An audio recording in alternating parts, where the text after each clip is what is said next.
하나님을 사랑하는 사람들, 곧 하나님의 뜻대로 부르심을 받은 사람들에게는 모든 일이 서로 협력해서 선을 이룬다는 것을 우리는 압니다.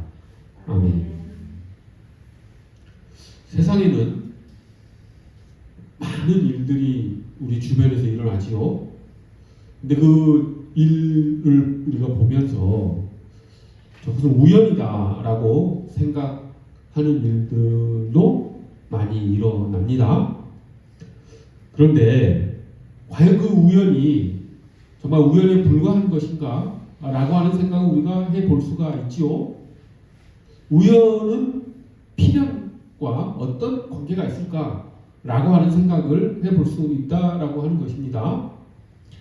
우리가 지난 과거를 되돌아보면 우연적이었던 것이 하나님의 섭리였구나. 하나님의 계획 가운데 그 우연한 일이 일어났던 것이구나 라고 하는 것을 우리가 깨달을 때가 많지요. 그렇게 과거 일을 돌아보면 그 우연이 단순한 우연인 것만이 아니라 필연적인 하나님의 섭리 가운데 일어난 일이구나 라고 하는 것을 우리가 알게 되죠. 거의 대부분 그런 것을 우리가 깨달을 수가 있습니다. 근데 한편 그것을 미래에다 대입해 보면 잘 되지가 않죠. 그리고 현재에 대입해 봐도 잘 되지 않습니다. 현재 일어난 일이나 또 미래에 대한 불안감 이런 것들은 항상 그 우연 속에 우리 주변에서 일어나는 사건들 속에 하나님의 솜씨와 하나님의 섭리가 들어있다라고 하는 것을 우리가 잊고 살아갈 때가 많다라고 하는 것이죠. 하지만 하나님께서는 그 우연적인 사건들 속에서 하나님의 솜씨를 발휘하시는 경우가 대단히 많습니다. 이처럼 우연과 필연은 아주 밀접한 상관관계가 있지요. 그것은 인류의 역사에 의해서도 그 우연과 필연은 그런 상관관계를 가지고 나타납니다. 여러분 잘 아시는 이에이치카라고 하는 유명한 역사학자가 있지요. 그분이 역사를 면밀히 관찰을 하고 내린 결론 중에 하나가 이런 얘기가 있습니다. 필연은 우연의 옷을 입고 나타난다라고 이렇게 이에이치카는 얘기했습니다. 필연적인 역사적 발전 과정이 있는데 그 과정 속에서 우연히 어떤 사건이 일어나지만 그 우연은 그냥 우연으로만 끝나는 것이 아니라 필연적인 역사적 흐름 속에서 그 필연을 이끌어가는 하나의 계기가 된다고 하는 것이죠. 우리가 이 필연과 우연 사이의 어떤 역사적 과정 속에서 이 둘의 관계를 살펴볼 때 제일 많이 우리가 회자되는 얘기가 그런 얘기가 있죠. 파스칼이 말했다라고 생각되어지는데 클레오파트라의 코가 조금만 낮았더라면 로마 역사가 달라졌을 것이다 라고 하는 그런 가정을 해보는 사람들이 많이 있죠. 근데 정말 그랬을까요? 클레오파트라의 코가 낮았더라면 즉 어떤 매력이 클레오파트라의 매력이 좀 없었더라면 과연 안토니오스는 클레오파트라에게 빠지지 않고 안토니오스가 악티움 해전에서 옥타비아누스에게 패전을 하지 않는 그런 일들이 일어나서 로마 역사가 바뀌지 않았을까? 이렇게 생각해 볼 수도 있지만 이에이치카와 같은 저명한 역사학자들, 역사를 진지하게 바라보는 사람들이라고 한다면은 클레오파트라의 코가 낮아졌다 하더라도 로마 역사의 큰 틀은 변하지 않는다라고 이야기합니다. 로마는 당시 공화정에서 이제 제국주의, 독재, 왕정으로 변해가는 그런 시기였지요. 그런 역사의 흐름 앞에서 클레오파트라의 코가 낮았다 하더라도 안토니우스와 옥타비아누스의 어떤 권력 다툼 이런 것들이 사라질 리는 없습니다. 로마는 클레오파트라의 코가 낮아졌다 하더라도 여전히 공화정에서 왕정으로의 그 도도한 역사적 흐름을 멈추지 않았을 것이라고 하는 것이죠. 1차 세계대전이 일어난 것도 마찬가지죠. 사라예보에서 세르비아 청년들이 오스트리아 헝가리 제국의 황태자를 암살한 것이 계기가 돼서 1차 대전이 일어나지요. 오스트리아가 세르비아에 선전 포고를 하면서 연속적으로 다른 나라들이 그 전쟁에 참여합니다. 그러면 이런 생각을 해볼 수 있죠. 그 사라예보 사건을 보면 참으로 우연적인 일들이 많이 일어납니다. 처음에 황태자가 차를 이제 타고 그 사라예보 도심으로 들어섰을 때 암살범 중에 첫 사람이 총을 쏘려고 했지만 두려운 마음이 들어서 총을 제대로 쏘지 못하고 실패합니다. 그래서 일행이었던 다른 사람이 폭탄을 던지죠. 하지만 황태자 암살은 실패합니다. 그래서 주변 사람들만 다치죠. 그래서 황태자는 죽지 않고 살아납니다. 그래서 황태자가 그 주변 다친 사람들을 이렇게 어떻게 되었나 상황을 살펴보러 가는 도중에 그 황태자가 그만 길을 잘못 들어서 엉뚱한 곳으로 가게 됩니다. 그때 그 첫 번째 암살에 실패했던 그 청년이 황태자가 차를 타고 길을 잘못 들어서 나타난 것을 보고 총을 쏴서 그 황태자를 암살하는 데 성공합니다. 참으로 우연적인 일이죠. 어쩌다가 길을 잘못 들어서 황태자가 암살이 됐을까? 만약에 그때 길을 잘못 들지 않고 황태자가 암살 안 됐더라면 1차 대전이 안 일어났을까? 이런 가정을 해볼 수가 있지요. 하지만 1차 대전은 황태자가 암살당하지 않았다 하더라도 일어날 수밖에 없었던 그 당시 역사적 배경이 있었죠. 1차 대전의 성격이 무엇입니까? 당시 제국주의 국가들이 영토 확장을 통해서 자본을 독점적으로 축적하는 그런 시기였었죠. 그렇기 때문에 제국주의 열강들끼리 식민지를 놓고 서로 쟁탈하는 일은 일어날 수밖에 없는 그런 역사적 상황이었다고 하는 것입니다. 사라예보에서 황태자가 암살당하지 않았다 하더라도 다른 일이 계기가 되어서 1차 대전은 발발했을 거라고 하는 것이지요. 이처럼 우연인 것처럼 보이는 일이 실은 필연적인 어떤 역사적 흐름의 계기일 뿐이다.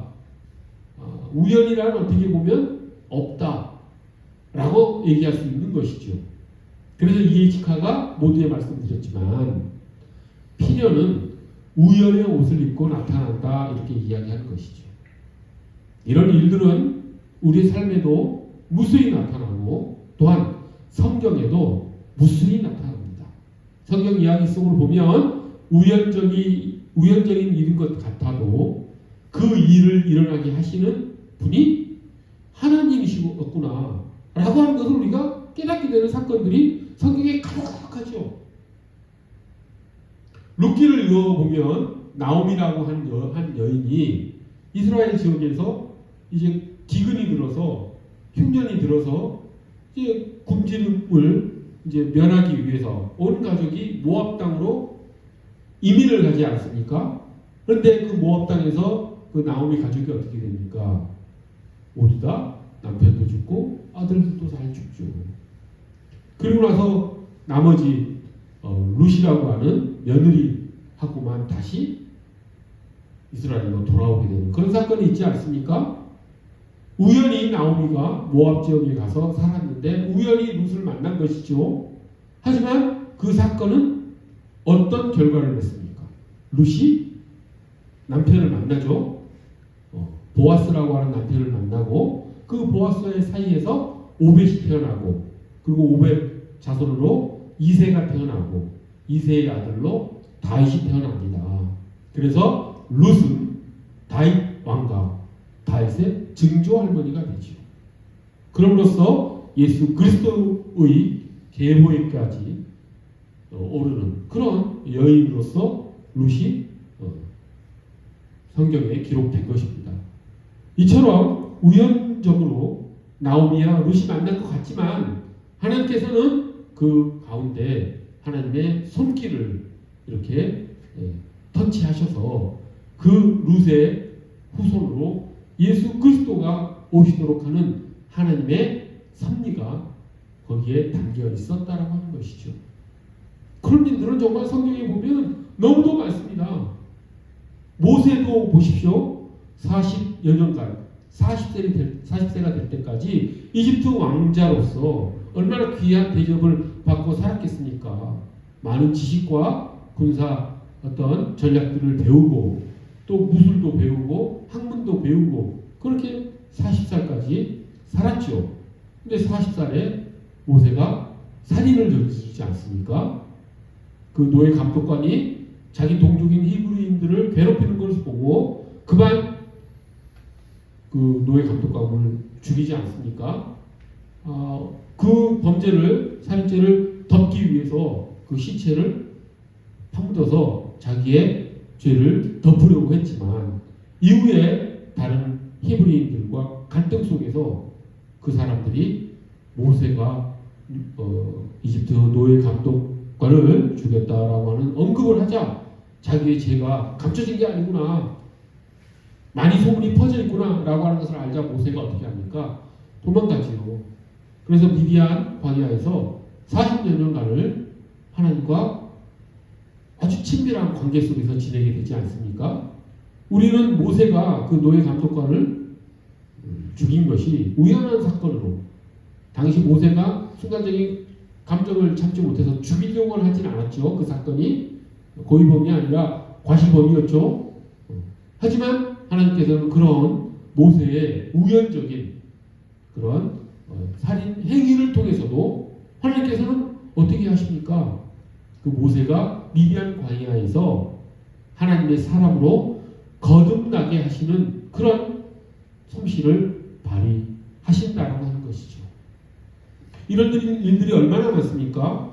가장 성경에서 이런 우연적인 사건 속에 하나님의 섭리가 들어있는 가장 유명한 사건 하면 무엇이 생각납니까?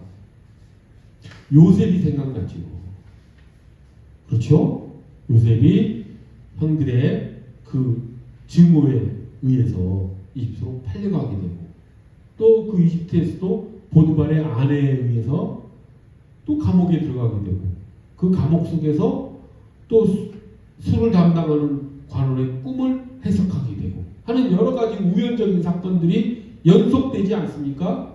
하지만 결국 요셉은 이집트 총리에 이르게 되고 그래서 이스라엘의 기근이 일어났을 때 자기 아버지 야곱과 그 부족들이 이집트에 들어와서 정착할 수 있도록 하는 그런 일을 요셉의 사건 속에서 일어나지 않습니까? 그게 다 하나님의 섭리였다는 것을 나중에 요셉이 고백을 하죠.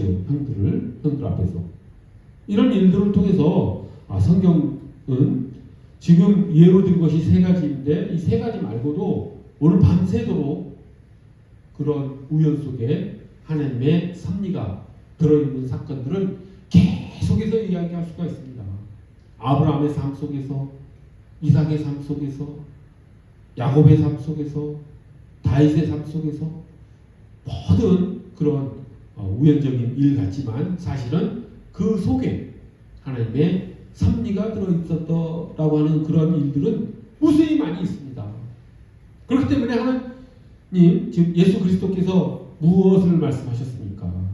참새 한 마리가 하늘에서 땅에 떨어지는 것도 하나님이 허락하지 않으시면 일어날 수 없다라는 말을 예수님께서 하시죠. 하늘에 날아다니는 참새가 땅에 떨어지는 것도 하나님이 허락하셔야 된다는 그 말씀이 그렇기 때문에 우리에게 큰 소망이 됩니다.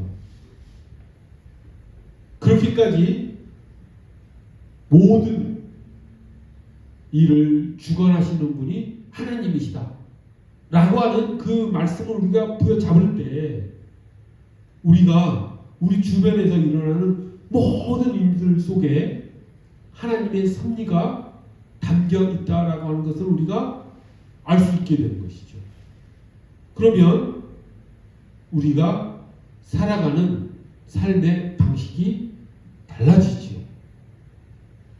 그래서 우리는 오늘 본문 말씀을 진리로, 이것을 우리가 정말 우리의 삶 가운데 일어나는 일이구나 라고 하는 것으로 받아들일 수 있다라고 하는 것입니다. 오늘 본문 말씀이 무엇입니까? 모든 일이 합력하여 선을 이룬다 라고 하는 이 말씀. 이걸 누가 이 일을 이루신다라고 하는 것입니까? 하나님께서 하신다라고 하는 것이죠. 오늘 본문은 이제 주어를 모든 일이 서로 협력하여 모든 일이 주어인 것으로 이렇게 서술을 했기 때문에 조금 더 실감이 나지 않는데, 이것을 하나님으로 주어를 바꿔서 이 문장을 보면 하나님께서 이 모든 일을 조정하시고 통제하시고 서로 연관관계를 통제하셔서 모든 일이 합력해서 협력해서 결국에는 선을 이루게 하시는구나 라고 하는 말로 우리가 받아들일 수 있지요. 그러니까 우리 주변에 일어나는 모든 일들은 결국에는 무슨 일을 위해서, 선을 위해서 하나님께서 통제하고 계신다라고 하는 것이지요. 이것을 우리가 믿음의 눈으로 바라봤을 때, 우리의 마음속에는 아주 큰 기대감이 일어납니다. 즉 우리의 주변에서 무슨 일이 일어나더라도 그것이 기쁜 일이든지 그것이 슬픈 일이든지 그것이 고난이든지 어려움이든지 질병이든지 무슨 일이든지 그 일 가운데에는 하나님의 섭리와 하나님의 솜씨가 담겨 있고 그것의 결국은 선을 이루게 하신다라고 하는 그 결말을 우리는 알고 살아갈 수 있다라고 하는 것이죠. 모든 일이 선을 이루게 하는 결말을 가지고 있다면 우리의 마음속에는 든든한 마음이 올라오게 되는 것이죠. 기대감이 형성되는 것이죠. 설사 나에게 질병이 생겼다 하더라도 그 질병을 통해서 하나님께서는 결국은 선을 이루실 것이다 라고 하는 그런 우리 미래에 대한 기대감이 우리 마음속에 들어차게 되는 것이죠. 우리 새해에는 그런 기대감을 가지고 살았으면 좋겠습니다. 우리 주변에서 일어나는 일들을 그저 우연만 바라보지 말고 그 사건 속에서 하나님께서 나를 위해서 무슨 일을 펼쳐내실까라고 하는 소망을 가지고 기대감을 가지고 그 사건 속에 우리가 대처했으면 좋겠습니다. 그렇게 그런 믿음을 가지고 살아갈 때 우리가 하나님께서 마련해 주신 새로운 삶의 방식을 우리가 만들어가며 새로운 존재로서 새로운 길을 걸어가는 우리가 될 수 있다라고 하는 것이죠. 그렇게 살아갈 때 우리의 신앙이 깊어지고 더 성장하고 더 성숙해지는 것이라고 하는 것입니다. 우연은 이 세상에 없다. 그 우연 속에는 항상 하나님의 솜씨와 섭리가 담겨 있다라고 하는 것을 우리가 믿음의 눈으로 바라보고 하나님께서 새롭게 여시는 그 길을 우리가 달려갈 수 있어야 한다라고 하는 것이죠. 그러니 그 하나님께서 이루고자 하시는 그 선한 일을 방해할 것은 이 세상에 아무것도 없다라고 하는 것입니다. 하나님이 하시고자 하는 그 선한 일을 누가 방해하겠습니까? 그 어떤 것도, 죽음도, 질병도, 어떤 고난도, 어떤 좋은 일도 그 하나님께서 이루시고자 하는 그 일을 방해할 수는 없다라고 하는 것이지요. 자, 그 믿음을 가지고 우리가 살아가면 우리에게 고난이 닥쳐도 우리에게 어려움이 닥쳐도 우리는 흔들리지 않습니다. 그 고난 속에서 우리가 절망하거나 불평불만에 빠져서 우리가 삶을 허투루 보내는 일이 일어나지 않지요. 그 고난 속에 반드시 하나님의 섭리가 있을 것이라는 것을 우리가 알기 때문에 그 고난 뒤에 찾아올 선한 일의 결과를 우리가 알기 때문에 우리는 고난 속에서도 기대감을 가지고 소망을 가지고 희망을 가지고 살아갈 수 있다라고 하는 것이죠. 기쁜 일이 있을 때도 마찬가지입니다. 형통한 일이 생겨도 마찬가지입니다. 세상 사람들은 형통한 일, 기쁜 일이 생겼을 때 자칫하면 아주 나쁜 길로 빠져버릴 수 있지요. 예를 들어서 복권이 당첨됐다라고 하면 아주 기쁜 일이겠죠. 많은 재산이 생겼으니. 하지만 통계적으로 그 복권에 당첨된 사람들, 우리나라 복권 정도가 아니라 미국 복권 뭐 1,000억 뭐 전후하는 돈에 당첨된 사람들의 그 뒤를 조사해 봤더니 그들의 삶이 어떻게 됐습니까? 마약 중독이나 이혼은 거의 99%이고 어떤 도박이나 이런 쪽으로 빠져들어가지 않습니까? 왜 그렇습니까? 기쁜 일이 생겼을 때 그 기쁨만을 추구하기 때문이죠. 쾌락만을 추구하다 보면 사람이 좀 더 강렬한, 좀 더 센 쾌락만을 추구하다 보면 그 길로 갈 수밖에 없다라고 하는 것이죠. 하지만 우리 그리스도인들은 기쁜 일이 생겼을 때 좀 더 큰 쾌락을 추구하는 방향으로 가는 것이 아니라 그 기쁨 속에서 하나님의 섭리와 솜씨를 우리는 깨닫고 그 기쁨을 감사로 받아들이고 그 기쁨으로 일어난 그 일들을 이웃과 나누면서 서로 사랑하며 살아가는 그런 길로 우리가 갈 수 있다라고 하는 것이죠. 감사와 그런 나눔의 삶이, 그런 새로운 삶의 길이 그 기쁜 일 속에 우리가 만들어갈 수 있다라고 하는 것입니다. 이처럼 그 사건 속에 하나님의 섭리와 솜씨가 있다는 것을 아는 우리는 어떻게 세상을 살아가야 될지에 대한 그런 해법을 우리는 알고 살아간다라고 하는 것입니다. 세상은 그렇지 않죠? 저 반대 일들이 너무도 많이 일어납니다. 동양의 중국의 고사 중에 아주 재미있는 고사, 우리가 잘 알고 있는 고사가 하나 있습니다. 세옹지마라고 하는 고사이지요. 어떤 노인이 한 명 있었는데 그 노인이 기르는 말들 중에 한 마리가 도망갔다라고 합니다. 그 당시에는 말이 아주 상당히 큰 재산 가치가 있었겠죠. 그래서 주변 마을 사람들이 위로를 합니다. 그 노인을. 말이 도망쳐서 얼마나 상심이 크십니까? 안 됐습니다. 뭐 이런 위로의 말을 건넸겠지요. 하지만 그 노인은 덤덤하니 별로 그렇게 크게 뭐 안타까워하지도 슬퍼하지도 않는 그런 모습을 보인다고 합니다. 주변 사람들은 참 노인이 말이라고 하는 큰 재산을 잃어버렸는데도 저렇게 무덤덤한 모습을 보고 이상하게 생각했는데 조금 있다가 그 도망친 말이 야생에서 다른 말들을 몇 마리를 더 데리고 돌아왔다고 합니다. 한 마리가 도망쳐서 여러 마리를 데리고 온 것이죠. 그 모습을 보고 또 마을 사람들이 그 노인에게 막 이제 축하의 말을 하겠죠. 그때도 그 노인은 덤덤했죠. 그 뒤에 무슨 일이 벌어집니까?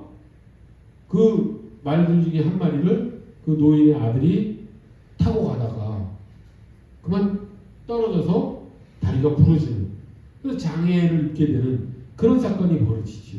그래서 마을 사람들이 또 위로의 말을 건네지만 노인은 덤덤합니다. 무슨 일이 벌어집니까?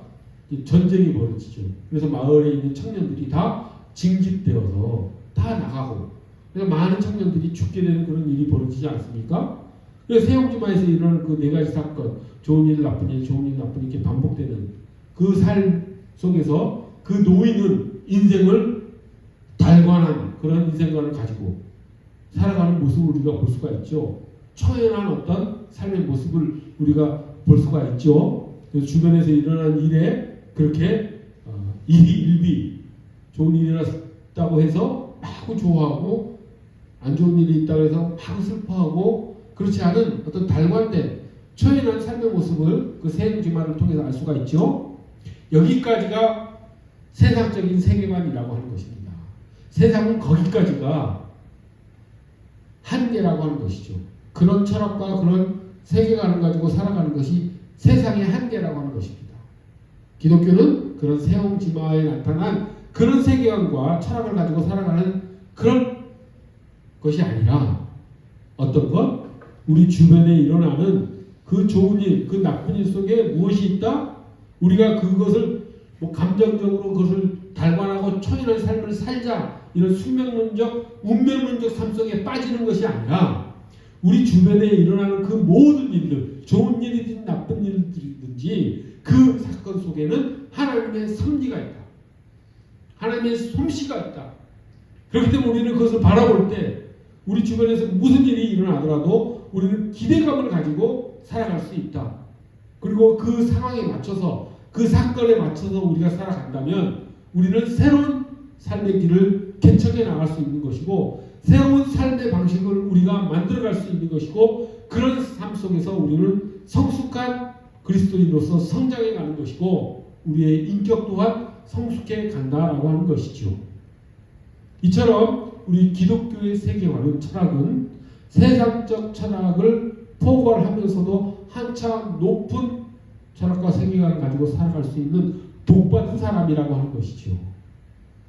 그 모든 일이 합력하여 선을 이루게 하시는 하나님의 솜씨 속에 우리가 들어가기를 원합니다. 그것을 방해할 것은 아무것도 없다라고 제가 말씀드렸습니다. 자, 그런데 하나님께서 합력하여 선을 이루는데 유일하게 방해가 되는 것이 한 가지가 있습니다. 그 어떤 것도 하나님의 그 섭리를 방해할 수는 없습니다. 근데 단 한 가지, 유일하게 단 한 가지가 그 일을 방해합니다. 하나님의 섭리와 하나님의 솜씨를 방해하는 한 가지가 있습니다. 그것이 무엇이겠습니까? 하나님이 목적하시는 선한 일을 이루게 하는 데 방해가 되는 유일한 한 가지가 무엇이겠습니까? 그것은 하나님에 대한 불신입니다. 하나님에 대한 믿음이 없는 것은 하나님의 그 선한 목적을 달성하는데 유일하게 방해가 된다라고 하는 것이죠. 우리가 그것을 믿음의 눈으로 바라보지 않고 기대함으로 바라보지 않고 소망과 희망을 가지고 하나님의 섭리에 우리가 반응하지 않으면 그 선한 목적은 이루어지지 않습니다. 그렇기 때문에 기독교에서는 믿음이 구원을 이룬다. 믿음을 통해서 구원을 받는다라고 하는 우리가 말을 할 수 있다라고 하는 것이죠. 그만큼 믿음은 하나님의 그 섭리가 하나님의 솜씨가 풍성하게 열매를 맺는데 가장 중요한 우리가 반응해야 될 우리의 덕목이라고 하는 것이죠. 우리 새해에는 이 믿음 가지고 나아갔으면 좋겠습니다. 그 믿음으로 우리가 하나님의 섭리와 솜씨를 바라보며 기대감을 가지고 하나님께서 열어주시는 새로운 길, 새로운 삶 속에 우리가 새로운 삶의 방식으로 반응해서 새로운 존재로서 거듭나는 우리 모두가 되기를. 그래서 하나님께서 부어주시는 풍성한 은혜와 하나님께서 부어주시는 풍성한 사랑을 마음껏 누리며 살아가는 2023년이 되기를 간절히 소원합니다.